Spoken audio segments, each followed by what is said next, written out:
के भो सुन्तली? अब तिमी घरमा एक्लो भएर के गरौँ त मैले?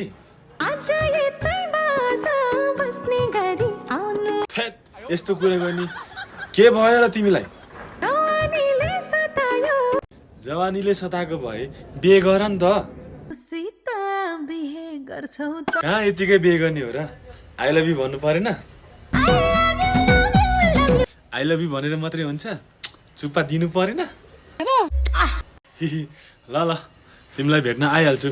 भन के ल्याइदिउँ तिमीलाई भेट्न आउँदा? स्याउ सुन्तला केरा? ल ल, म भेट्न आइहाल्छु है त। अनि खाजा खाएपछि बा मलाई त लाज लाग्यो। ल ल, 10-11 बजीतिर आउँछु होला। फेरि तिमी ढोका लाएर सुत्ने होला त्यहाँ? ए ल ल, यहाँभन्दा अरू कुरा यहाँ गर्नु पर्दैन।